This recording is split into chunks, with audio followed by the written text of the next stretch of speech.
tomorrow I will start the job of covering them. First up, I'm going to make a pattern using calico, and then I'm using an upholstery weight grey woven fabric, and I'm going to use some mattress protectors underneath the fabric, so there'll be extra protection for all different mattresses. This here is the fabric we've chosen. It's a mid-grey, it's woven, and it has a solar back waterproof section on the back. That will alleviate spills and make sure that we can protect the mattresses and the bolsters underneath. These here are queen size mattress protectors, which are going to go under the top section of covering the bolsters and the mattresses. That way it will protect the mattress underneath and just give us a little bit extra cushioning.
With the covers, initially I thought I would just make elasticated ones like fitted sheets, but I've decided to do it properly because I can, and I'm going to use continuous zips which will run along the back edge of the bolsters and the mattresses.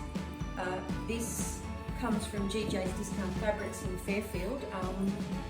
It's a continuous zip.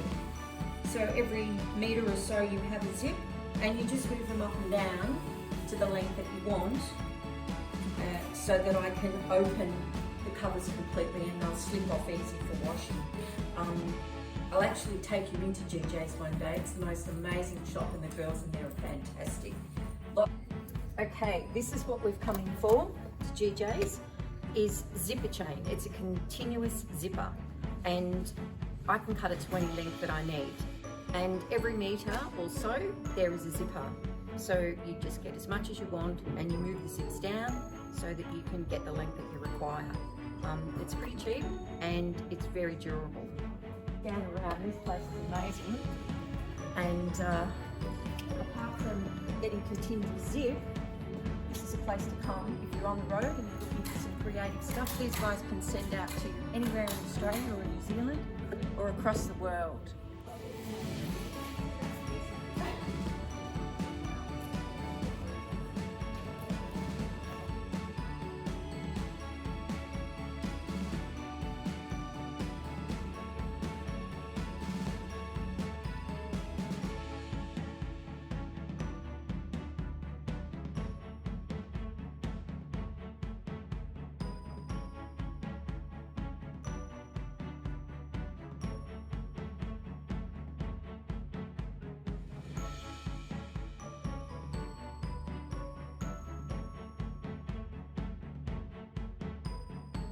Think you've given me enough room for this one?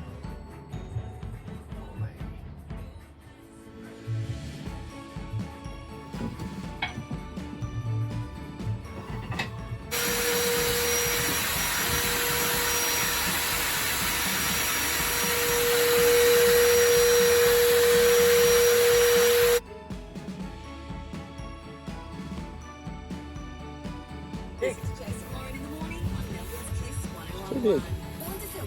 Far too big.